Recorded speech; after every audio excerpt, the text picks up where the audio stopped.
A rare Wednesday afternoon edition of the On Friar podcast. Schedule's got a little jumbled this week, so instead of our usual Thursday time slot, we are with you on a Wednesday afternoon, smack dab in the middle of the Padres Dodgers series. Derek off today. Excited to bring Ryan Phillips, Sports Illustrated San Diego guy, back on the pod. Had him on last season. Really enjoyed that one. Been looking forward to having him back on. And today is that day.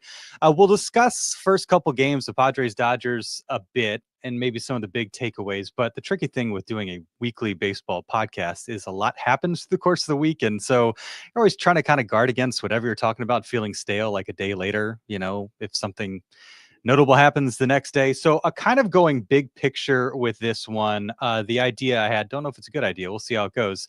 Numbers that have defined the Padres season to this point. Dug some stuff up to kind of get at the trends and themes of the season. Excited to get Ryan's thoughts on that. So that'll be the theme of the day. Appreciate you being with us and checking us out as always. And thanks to OG's, the sponsor of the On Friar podcast. Appreciate all they do for On Friar and the NBC 7 sports team. If you're looking for a place to get a good meal while watching the Padres, maybe what's left of the NBA finals, whatever else is going, golf on the weekends.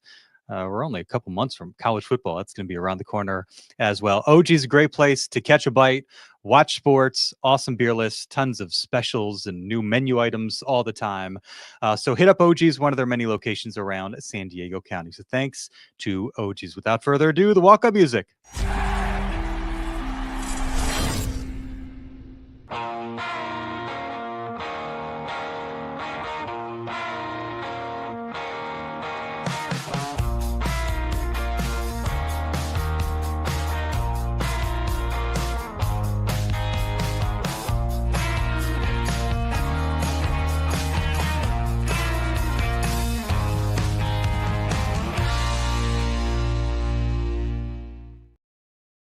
The On Friar podcast brought to you by NBC 7. I am Darnay. No Derek Togerson today, but very, very excited to have the company of Ryan Phillips back on the pod.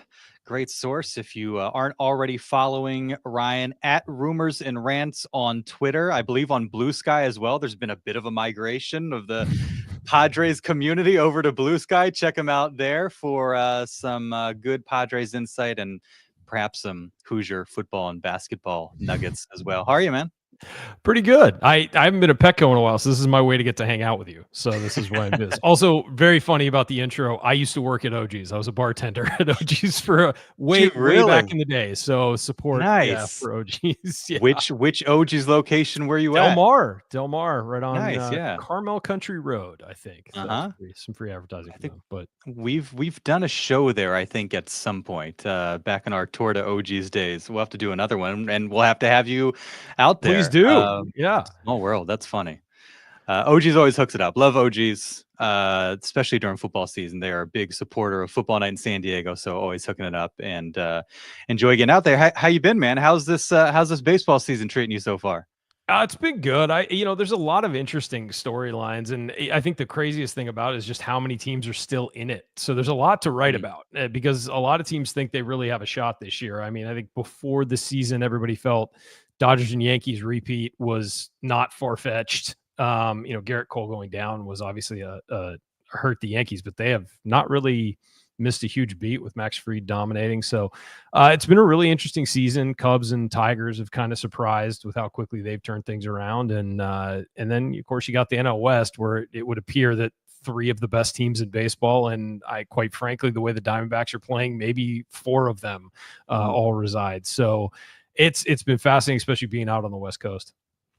I got a notepad full of numbers that I do want to get to, but it would be irresponsible to not at least get some kind of big picture thoughts on this Padres Dodgers series so far. Maybe not get too granular, but I think, just in terms of me, especially these last couple of days, and maybe even going back to Wednesday, that rubber game that the Dodgers took at Petco Park. If I had to say there's one big takeaway, it's really underscored the difference in depth of the two rosters. And I think particularly these first two games of this Dodger Stadium series, that's been my takeaway. And it's something we've known about the Padres, but you really see it when they're facing a team like the Dodgers. Ohtani, Betts, Freeman haven't done a whole lot, but Pages has, Teoscar has, Edman has, Will Smith down the line. That's been the takeaway for me. What's jumped out to you? Well, that's the thing. I mean, most of the good teams in baseball have 3 good hitters or somewhere around that, like 3, 4, whatever. But the bottom of most lineups is some days they're good, some days they're bad. The Padres are consistently bad. The Dodgers don't have those holes. And it feels like even if it looks like on paper they have a hole, somebody steps up that day. And you're right, the depth. I wrote it in my notes for this episode that depth is the difference. And now you look up the road to San Francisco. They've added some more depth to their significant depth to their lineup and stretching things out. But in the playoffs last year, Padres against Dodgers, Ohtani had some moments, but he wasn't the guy who done it. It was Teoscar Hernandez. It was the other guys that stepped up and won that for them. And that's been the big difference this year. And the Padres, they've gotten this far, still, a handful of games above 500, only 5 back in the division, but you're starting to see that depth really that lack of depth become an issue, and it's against good teams that's going to happen. The pitching has done, considering the injuries, the pitching has been as good as you could have possibly wanted it to be. The offense is a mess, and it's certainly with Jackson Merrill being out for so long, that has an effect on it.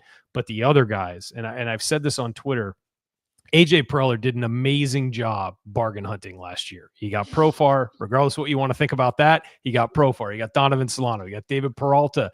These cheaper contracts wound up stepping up. They also promoting Merrill, who was essentially playing for nothing at that point. This year, he swung and missed on those. Gavin Sheets has largely been a pretty great story. But Hayward, Gurriel, these other guys they've tried to put out there in the outfield, tried to put behind the plate with Maldonado and Diaz. It's just not working. And quite frankly, it just feels like it's balancing out from last year. He rolled 7s on everything last year, and he's kind of missed this year, and it's sort of balancing out. And that's the note, is that this organization has traded away a lot of young players, a lot of prospects, pitching and hitting, to win now mentality, which is exciting as a fan, but the consequence is starting to show up now when you don't have that depth in your organization. You have to go out and get minimum contract veterans and just pray that they work out. And so that's where we're at with the Padres. The Dodgers seem to have a Rolodex of new guys just rolling that they can call from the minor leagues to come in and play. And the Padres are just like, who do we even go to? So I think that's where we're at. It's organizational as much as it is just the major league roster. Isn't it funny how the pendulum does swing? Because 2023, like Nelson Cruz, Matt Carpenter, those guys didn't work out. 2024, every single move, like everything AJ Preller touched turned to gold, and now 2025. And it's funny, and I remember this line sticking with me from spring training. AJ said it himself, we need some surprises this year. Because they didn't have a clear left fielder. They didn't have a clear catcher. They didn't have a clear DH option or two. But there are a bunch of names and a bunch of guys that if you squinted long enough, you think, all right, it could be maybe Elias Diaz, or could be Oscar Gonzalez if he finds something, and Connor Joe, Jason Hayward, maybe a fun kind of a tandem there. And it just has not worked out the way that he needed him to. And now we're in this position where the trade deadline is a month and a half away or what have you. And you're wondering, okay, what will they pull off? What can they pull off? Because again, what you just mentioned, what do they have to even offer teams that would be attractive, especially when the bidding war turns on? You're closer to the end of July, early August, and the prices are going to go up, and you're going to have to, provide a competitive offer to get the types of pieces that you're going to need to really be in contention. Talking to people around the league, they expect prices to be astronomical this year. And the reason why is there are only a few teams that are really going to have bats and pitchers to sell. And there's a lot of teams that think they can make the playoffs. And the financial incentive for making the playoffs is significant in Major League Baseball. And so the prices are going to be through the roof, particularly for pitching, both relievers and starters. The bats, that's going to be interesting. It's going to be interesting to see how they're valued. Someone like Luis Robert could, you could again squint and see a guy who could hit 30 home runs and, turn his career around getting off the White Sox, but he's kind of expensive and he has not played well for 2 years. So do you dive in on that? For the Padres, I honestly think they cannot go through another clear out the farm system type season for a team that has a lot of holes. And what I think they need to do, and I don't think they're that far away from being a contending team. I think they need to go mid-level at left with a lot of moves instead of one big move. So get a mid-level left fielder, get another catcher, please get some bench bats. But they have honestly one of the worst benches in baseball. I mean, it's not even statistically and just looking at it. But so I think they need to do that and go for those mid-level moves. I know AJ Preller loves to swing big, but they can't afford to keep clearing out the farm system and starting over every year. And I think, Leo Dury is untouchable for everything I've heard. I believe the same is true for Ethan Salas. I think they think those guys are future cornerstones along with Merrill and Tatis, but they're going to need pitching. They're going to need all these other things that come along with it. They're going to need mid-level bats and guys to take things over. And you can't just clean out your top 20 prospects every year and expect a healthy franchise long-term. No, and I feel like we always end up in this situation where the Padres have dire needs that they're trying to address at the deadline. And every team goes through this to some degree, but it seems like every single year they have to get an arm. They have to restore their bullpen. They have to get a bat. And again, it's just kind of that every year churn that at some point, like you said earlier, it feels like it's going to catch up to you. And it feels like maybe they're at this place where, hey, maybe Trenton Brooks will be the savior of the season. Guy you bring up from El Paso, longtime minor leaguer, and he comes up and he pops. There aren't enough of those guys. Ryan Bergert, great example. I think a lot of people have been waiting for like an example like that in the rotation. And, we finally see it, but it just doesn't happen often enough. And it's the downside of some of these moves that have helped out in the past, but leave you a little bit restricted in terms of young, controllable talent. And the Padres just don't have enough of that. And it's really, really shown. Well, especially when they're trying to get cheaper, and I don't expect them to drop their payroll significantly, like down into the their luxury tax number down into like the 150s, but they are trying to balance the fact they have these big contracts that are going to be there for a long time. And the way you balance that is by having cheap guys on the roster. Jackson Merrill's contract, maybe reason why is because Manny Machado and Xander Bogaerts are going to get old, and you've got an affordable player that's going to be a cornerstone of your organization, basically cutting those contracts in half, essentially, as far as their value goes. And also, when you bring up a young pitcher who you have control of for 7 years, you are, again, reducing the burden the other contracts put on your franchise. You have to do both. Good franchises do both. They don't just sign people. They have the young players coming in to balance it out. Yeah, no doubt about it. I'm glad there's one person that still feels optimistic. Padres versus Dodgers, a real World Series year after year now. We'll see. It was last year, not 100% that will be the case going forward this season. We know it is on one side, but I think the Padres still have some things to prove. If you are watching, definitely get in the chat. Leave your comments, questions, thoughts, hot takes, whatever it is. We'll get to it on the show. All right, let's get to some of these numbers. You're not privy to any of these, so we'll get your reaction live and see what you think. I think some of these, when I was doing this, that's the fun thing about this exercise. Some of these, and so you're going after like a hunch, maybe as kind of some sort of confirmation of what you felt or believe. In other instances, you're going through the numbers, a reference page or fan graphs, and like, oh, that's surprising. That makes sense. So there are some interesting ones. I think this is one that is appropriate given how some of these Dodger Padres games. Any idea what this number might be a reference to? It's not a positive one. I was going to say, is it the plus minus between Dodgers and Padres? No, it is actually, it's a good thought. It is blown leads for the Padres this season. Wow. 23 blown leads, which is second in Major League Baseball. I forget who it is. Somebody else has 25. But a lot of instances where the Padres have gotten out to a decent start, scored some runs early, and whether it is, I think in the case of this week, these two big innings against the Dodgers, maybe it's starting pitching not being able to get the depth that they need. Maybe it's a bullpen that's been a little bit shaky as the season has gone on after that incredible start, or just the inconsistency of the offense. But this is not a team. And they were early on. Remember the first couple weeks of the season when they started 15-4, and it's like you get to the 7th inning and they have a 1-run lead. It is a wrap. That has not been the case anymore. Yeah, I think the offense has a tendency to, if they score runs early, kind of go to sleep. And we've seen that of Padres offenses in the past, not necessarily last year. I thought last year they were really clutch when they would drop a lead. I thought they were really good at coming back. They, pretty much everyone on the roster had clutch moments last year, which was, doesn't happen typically. So yeah, this it surprises me that it's that many, but it has seemed like they've gotten off to some starts and slowly lost leads. And again, even comparing it to last year, the first half of the season was rough. It was a 500 start, and then they blitzed the second half. So people have a memory of last year like it was really successful for the whole thing, and it wasn't. They struggled in the first half, particularly offensively, and in holding leads and things like that. So I mean, this is kind of a redo of that. They're actually ahead right now of where they were last year, mostly because of those first few weeks of the season. And I think that's what kind of gives us some hope. And I said this a couple weeks ago. I'm trying to kind of view it through the lens of last season because everything is a reaction to what we just saw.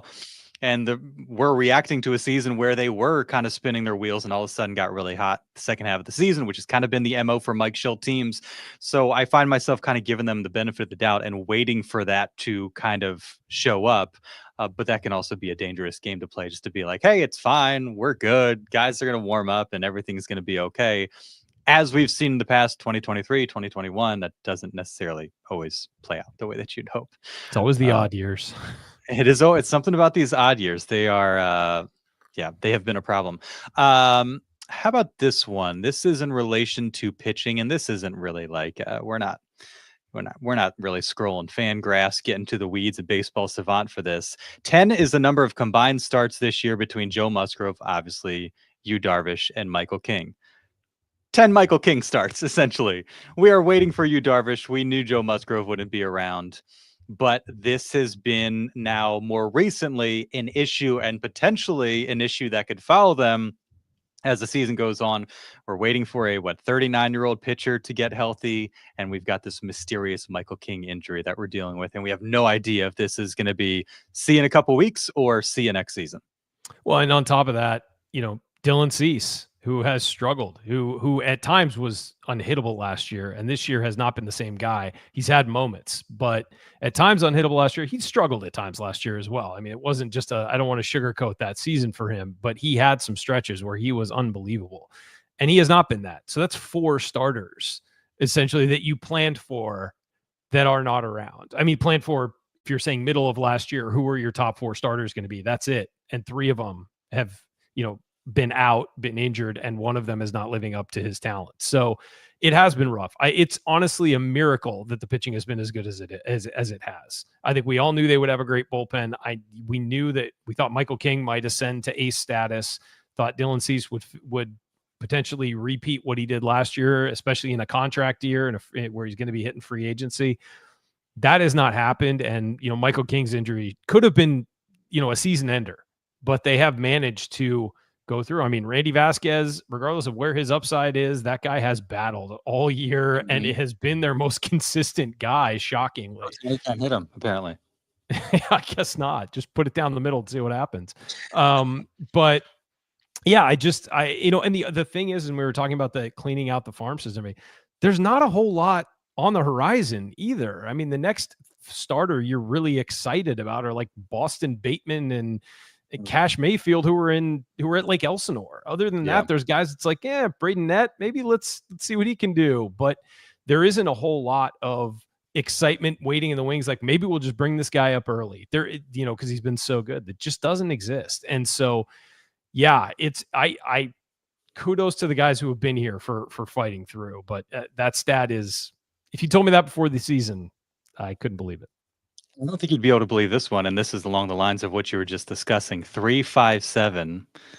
That sounds like it's probably, it's a baseball type figure that we're familiar with.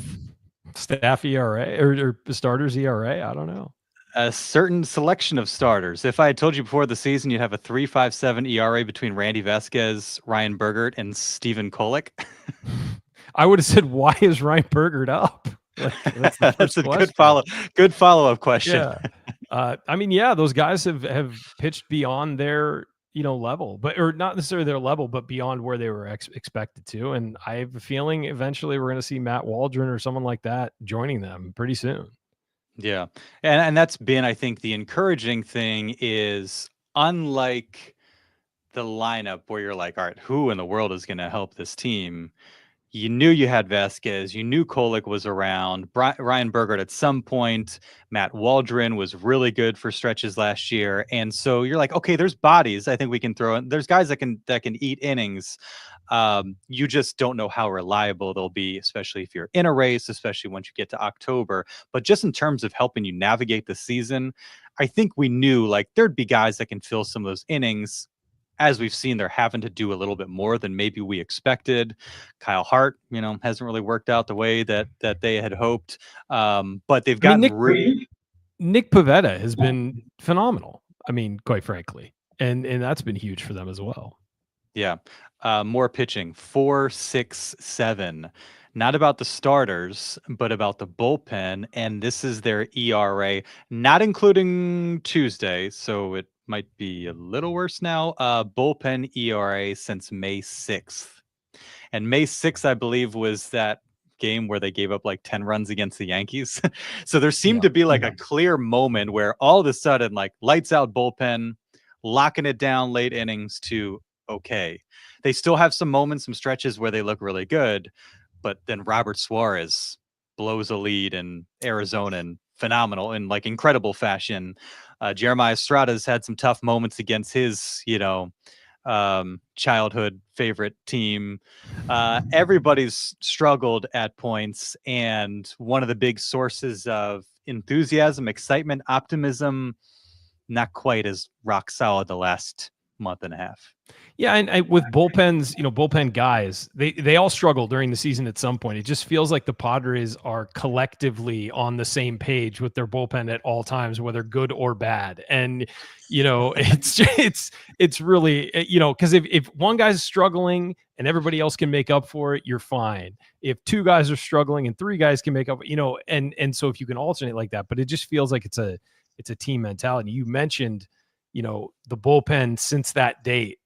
I mean, the offense, since they scored 21 runs against the Rockies, that's the inflection point for me, the downhill over the hill for the offense. So, I mean, you do have those points during a season you can point to. Unfortunately, the Padres, these are not points where things turned around for the good. It's points where things started to fall off. Yeah. Let's go to the offensive side of things. And we've kind of been going back and forth between positives and negatives. And maybe that's appropriate for a season when you feel like they're kind of just floundering. You don't really know. Is this going to end up being a team with a losing record? Is this going to be a team that's going to win 90 games? It's really kind of feels like a toss up at this point. How about 1005? Again, one of those baseball numbers that's, what that number is. Like that's Manny's OPS lately. I don't know. That's actually, there's going to be a very similar number to that is Manny related. This is Gavin Sheets, and this is one of those numbers I was not looking for, but it found me. This is his 2-out OPS for Gavin Sheets. And 5 of his, does he up to 13 homers? However many 12. homers he has at this point, 12 homers. 5 of his 12 homers have come with 2 outs. 4 of those 2-out homers have either tied the game or given the Padres the lead. Gavin Sheets has been sneaky clutch for the Padres. Now, don't ask me broadly speaking about high leverage numbers and that sort of thing, but just in terms of like 2-out knocks, which has been a problem for certain players on this team, which we saw certainly Tuesday night. We will get to him. But what a revelation Gavin Sheets has been. He has been the surprise that AJ Preller has looked for and has had a knack for. And I think his high leverage numbers going into the season were very promising. That was one of the things that made you feel good about that addition. And that seemed to have shown up so far. Yeah, and he's a guy who had negative WAR the last 3 seasons. So the fact that he has just turned this around, and I think before the season, if you got 12 home runs out of Sheets for the whole year and he batted 250, with like a 700 OPS, 725, you would have been thrilled. And he's come back down to earth, and then he's kind of come back up a little bit. And it's never been an issue of talent for him. And I think it was really hard to evaluate anybody on those White Sox teams genuinely. And so that's why I think going back to the Luis Robert conversation, you don't know what's there. I mean, really. And, it's something, sometimes it is organizational, sometimes it's fit, sometimes it's culture that just brings the talent out of guys. I think it's when he started to dip a little bit, you're like, okay, is he coming down to earth for good? And what we've seen is just kind of the normal ebbs and flows of a baseball season, which makes you feel confident. Guy that can hit 250 plus, somewhere in the neighborhood of an 800 OPS, hit homers relatively frequently, come through in some big spots. Like that's all you could really hope for out of Gavin Sheets. He might even exceed that as the season goes on. But I think pushes back on some of the concern of what we saw in the beginning of the season being a complete fluke and this guy not having it. Like he has it. Is he going to carry your offense? You're not bringing Gavin Sheets here to carry your offense, but can he add some depth and maybe come through like the Teoscar Hernandez's and Andy Pages? Yeah, he's had some moments like that, and you expect him to continue to do that.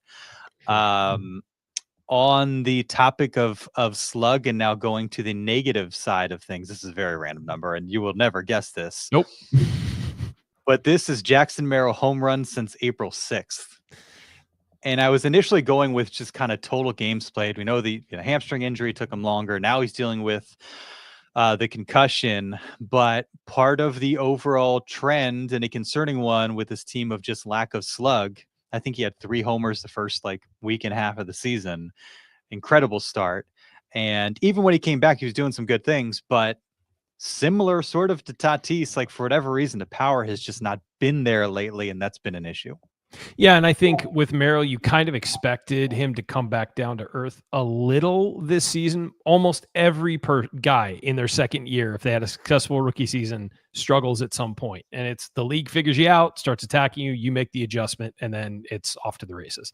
I think with him, that's some of it. I think also when he came back from the hamstring injury, an injury like that can affect your swing, just, the way you load for the ball and all that stuff. So I don't know what specifically is up. He has been chasing a lot more strikeouts than we were seeing earlier in the season. But that was the big thing they talked about I remember talking to him about it on opening day, and he was just saying, yeah, I want to be more selective this year. I want to walk more. That's what I want to add to my game. And that has not been the case lately. So I think with him, it's definitely an issue of recognizing the pitch and it's been down lately, and hopefully he comes back from this, head injury and can get it sorted again.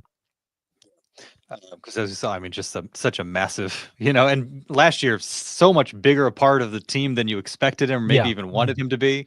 And then even more so this season, especially with the way he started, they need Jackson Merrill to be Jackson Merrill, and maybe an unfair amount of pressure on a guy at this stage in his career, but that's just 100%. It is where the roster is at this point. Well, and if you look they lost Profar's numbers again, think of those what you will, but they lost Profar's numbers. They lost Higashioka's numbers. And then now you've kind of lost Merrill's numbers. And a lot of, again, he's played 44 games. He's been injured, but he's not playing certainly at the way he did the second half of last season. Because he didn't have a lot of power early in the season last year. So this is kind of on track with that. And then he really turned it up and hit a lot of home runs in bunches towards the end.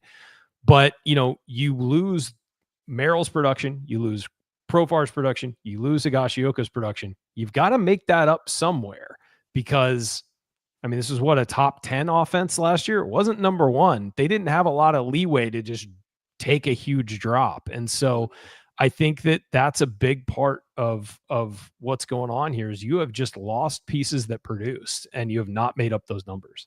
Yeah, they were, this is because I looked it up. They were 8th in scoring last year, but first in batting average. Yeah, the batting average was number 1.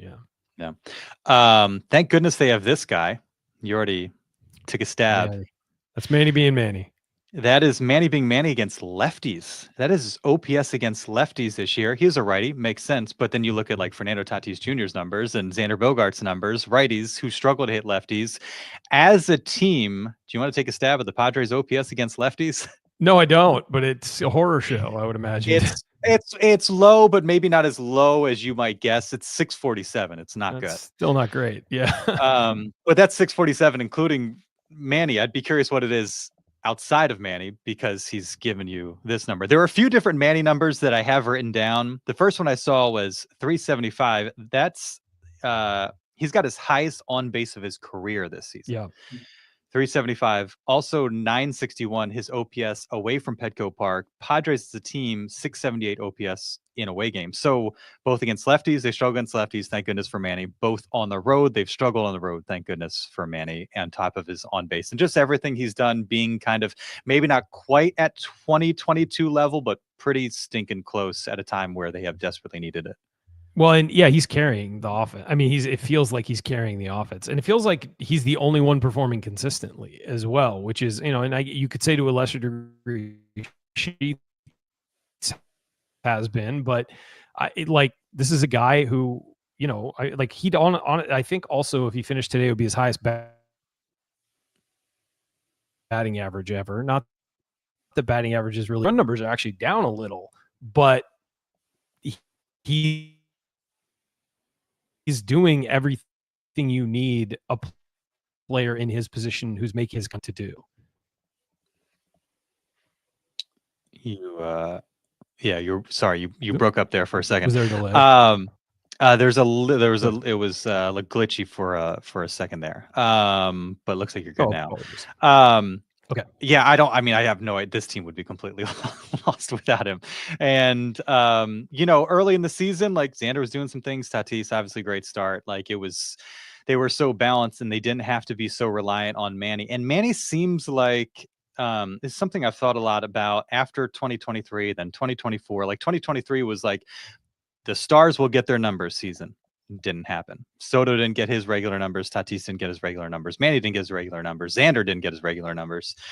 Last year, it was a balanced approach, and that seemed to work really well for everybody. Everybody was better because of it. And this is a Padres team where you can't just say, we got stars. Stars will get their numbers. They'll be fine. That's just not how they operate. They operate better when everybody's contributing. There's not so much pressure on one guy to come through. He can do whatever the game dictates and trust the next guy. And they talked about that a lot last year, late in the season during their postseason run. And I think particular for Fernando Tatis Jr., we can get into the conversation of lineup construction, because I think that's a real topic and something to be had there. I don't think the Tatis Arise thing, I wonder.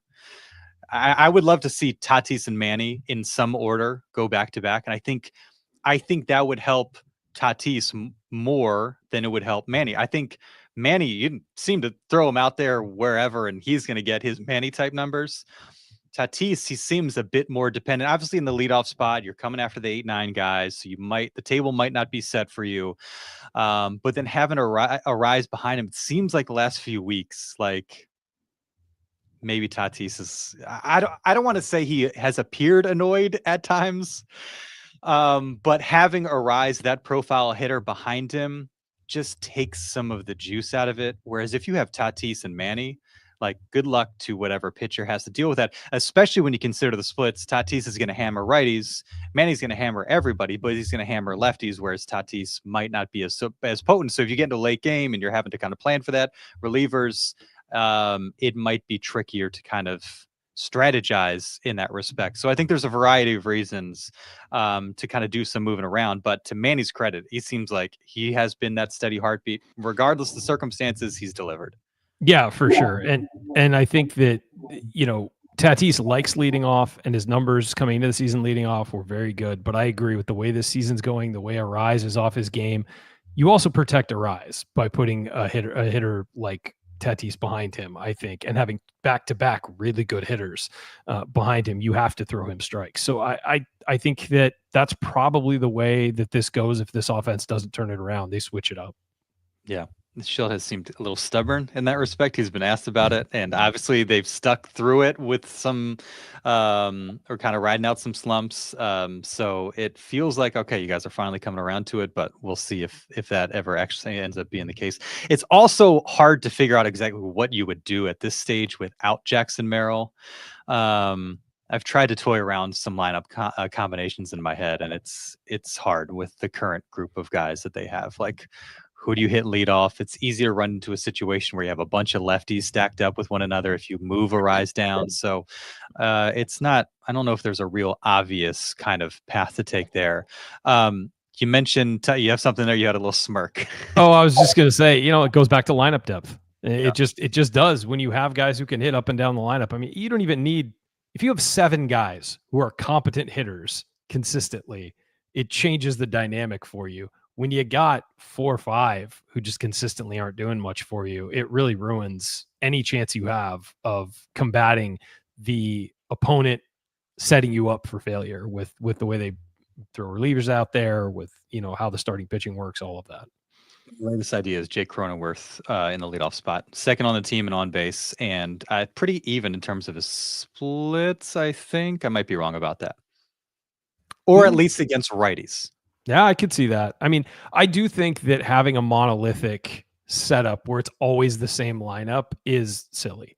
I really do. And I think that, guys get comfortable in spots in the lineup, but you're facing a different pitcher every day. It's, changing the lineup to fit who you're facing and fit your opponent makes sense. And I do think that's something that might be the next evolution in baseball of the analytic era is, specifically tailoring your lineup to a pitcher. And I think that, if you have what the Dodgers have, running the same guys out there in the same order all the time makes a whole lot of sense because they can all hit, but if you're struggling, matching guys makes a lot of sense. Getting Tatis and, against a guy he hits, getting Tatis in leadoff spot so he gets the most at bats makes sense. But if he struggles against lefties, you don't need that. You can move it around. Yeah. And even if you put Tatis, Machado 2-3 and maybe Sheets 4, Merrill 4, I think there's certain guys you could maybe even kind of lock in, but you cycle whether it's Arise, Cronenworth, somebody else kind of in that leadoff spot based on kind of matchups. I think that would make sense. So I think you can kind of thread that needle between being flexible, but also if you have a star guy that you just like, he's our number 2 or he's our number 3, you kind of do a little bit of both. Agreed. As far as Tatis, this is not his batting average. This is another fairly specific one.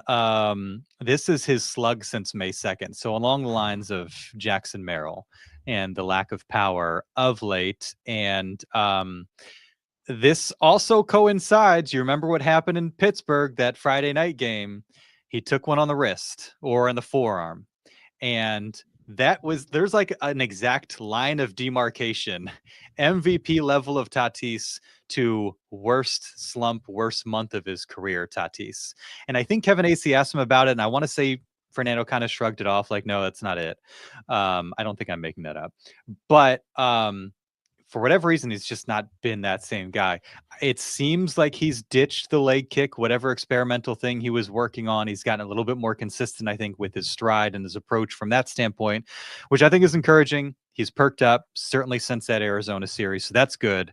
But the power, again, has been absent. And when you have very few power sources on this team, Fernando Tatis Jr. being the foremost, you can't really not have that. It's too important. Well, you can tell he's feeling that too, because he's trying to utilize his speed more. He's stretching into, he's got a couple hustle doubles in that Arizona series. He's stealing bases. He's been stealing more this year in general, but you just feel like you can sense it with him that he knows that's the issue. And he's certainly trying to do more to utilize his tools to sort of make up for that.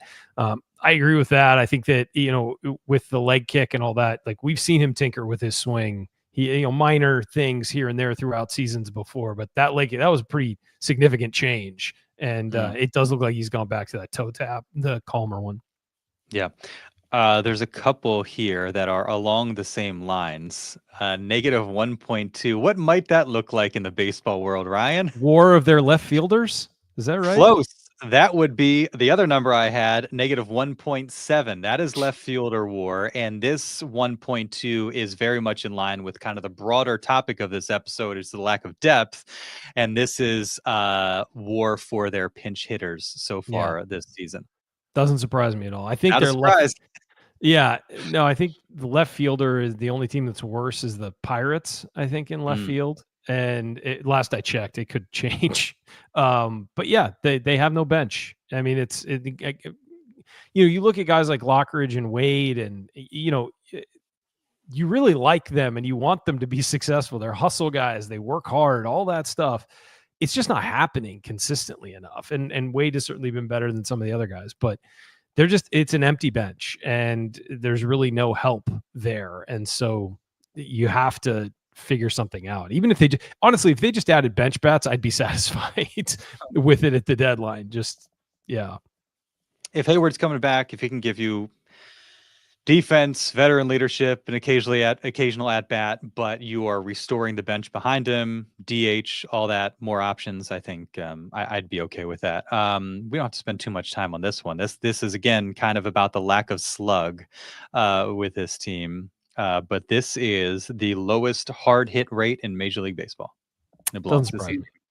Yeah, it doesn't surprise me. I mean, Bogaerts is actually crazily barreling the ball a little bit more than he did last year, but Arise is a guy who doesn't hit the ball hard. The catchers aren't hitting the ball hard. I mean, up and down the lineup, you've got whoever the insert left fielder here isn't hitting the ball hard.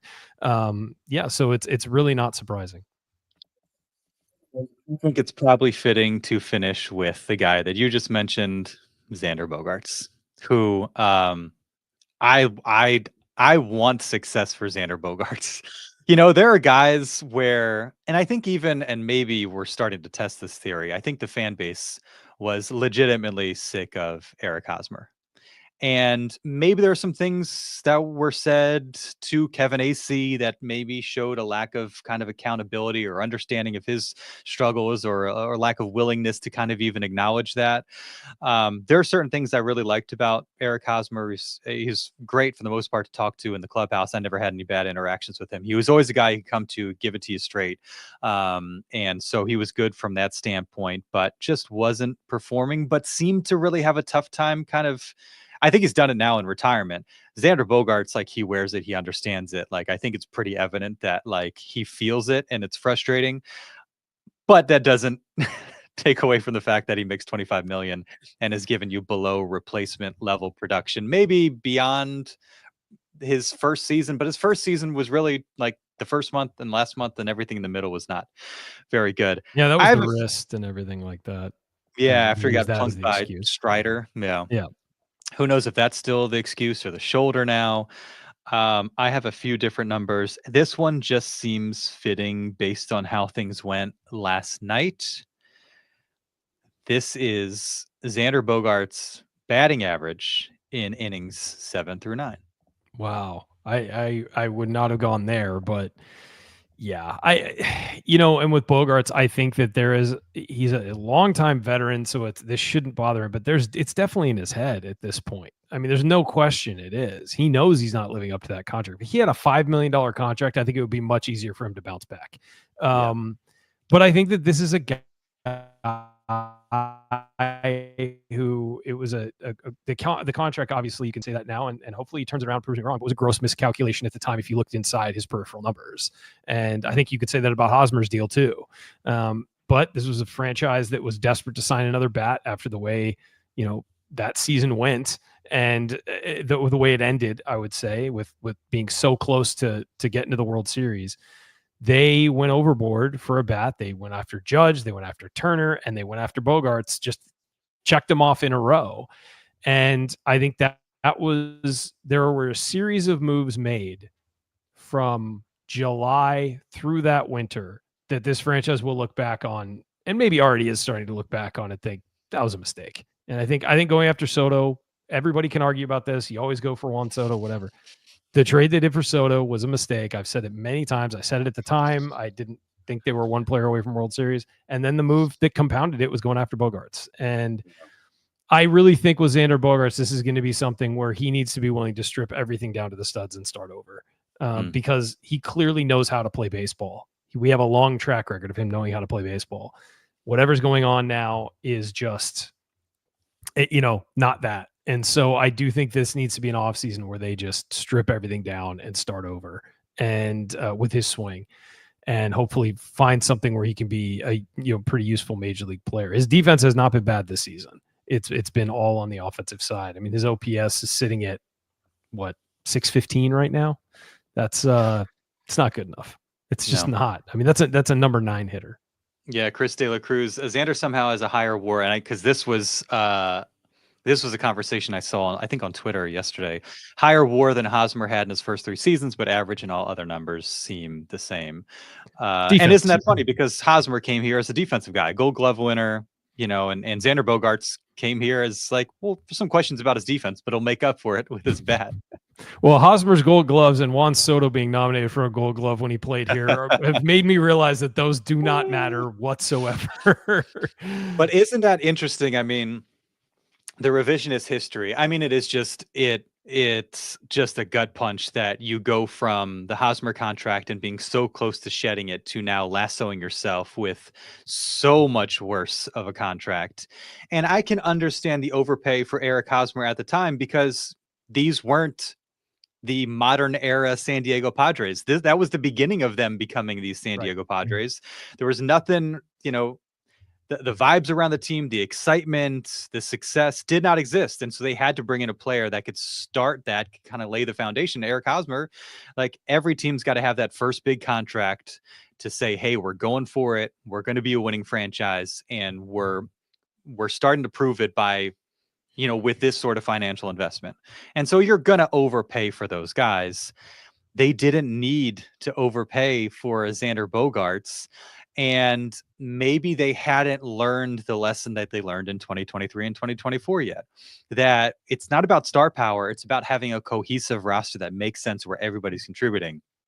And if you allocate those funds accordingly, and I don't know who was out there at that point, but surely there were guys that could be bench pieces, role player type guys that could give you a 725 OPS, not sniff an all-star team, but come through when you need them, reliable, month in, month out, series in, series out.